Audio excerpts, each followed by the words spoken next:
हल्द्वानी मंडी से दिल्ली के लिए फल सब्जी ढुलाई करने वाले ट्रांसपोर्टरों ने हड़ताल शुरू कर दी है। दिल्ली सरकार द्वारा ग्रीन सेंस लगाए जाने के विरोध में ट्रांसपोर्टर्स ने यह कदम उठाया है, जिससे उत्तराखंड के पहाड़ी क्षेत्रों से जाने वाला माल दिल्ली की आजादपुर मंडी तक नहीं पहुंच पा रहा है। ट्रांसपोर्टर्स का कहना है कि दिल्ली सरकार ने फल और सब्जी पर ग्रीन सेंस लगा दिया है, जिस वजह से प्रत्येक गाड़ी में 1500 रुपए तक का टैक्स बढ़ गया है। इस वजह से ट्रांसपोर्टर्स ने हड़ताल कर दी है। वर्तमान समय में उत्तराखंड के पर्वतीय क्षेत्र के रसीले फल और अन्य उत्पाद बड़ी मात्रा में हल्द्वानी मंडी में पहुंच रहे हैं, लेकिन देश की सबसे बड़ी दिल्ली के आजादपुर मंडी में ये माल नहीं जा रहा है। इस वजह से फल सब्जियों के रेट भी कम हुए हैं, साथ ही किसानों को भी इसका नुकसान हो रहा है।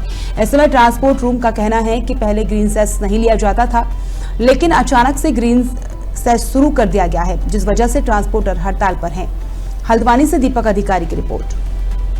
जो ये ग्रीन सेस नाम का जो टैक्स है, ये पहले से लागू तो था, लेकिन इसको फल और सब्जियों में छूट दी गई थी।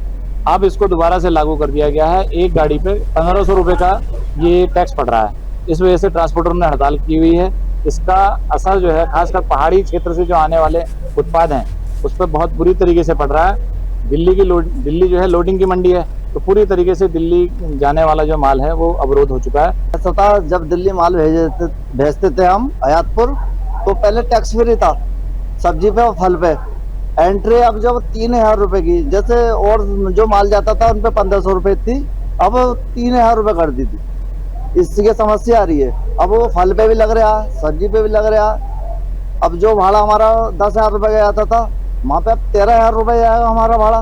3000 रुपए एक्स्ट्रा आएगा। जब एक्स्ट्रा आएगा तो 3000 रुपए सब्जी पे लगते हैं ना, फिर आगे वो महंगाई बढ़ेगी। इस टाइम पे पहाड़ से जो भी अपना उत्पाद आड़ू और खुमानी और कुलम का जो उत्पाद हो रहा है, यहाँ पे हल्द्वानी मंडी में उसकी आवक अच्छी है। इस बार मौसम की मार की वजह से थोड़ा सा उत्पादन कम हुआ है, लेकिन किसानों को भी इसकी उपज का अच्छा मूल्य मिल रहा था। लेकिन दिल्ली में ट्रांसपोर्टर्स की हड़ताल होने की वजह से, वहाँ की मंडी में माल न जाने की वजह से उसके रेट्स में वगैरह में बहुत प्रभावित हुआ है कारोबार, क्योंकि मुख्य मंडी यहाँ से हल्द्वानी से जो है दिल्ली को ही माल जाता था। तो दिल्ली माल न जाने से, ट्रांसपोर्टर्स की हड़ताल होने से उसको माल की थोड़ा सा बिक्री में कमी आई है। तो बिक्री की कमी आने के कारण व्यापारियों को माल ले जाने में असुविधा हो रही है, तो इसलिए उसके रेट में भी थोड़ा सा गिरावट देखने में मिली है पिछले 2-3 दिन में।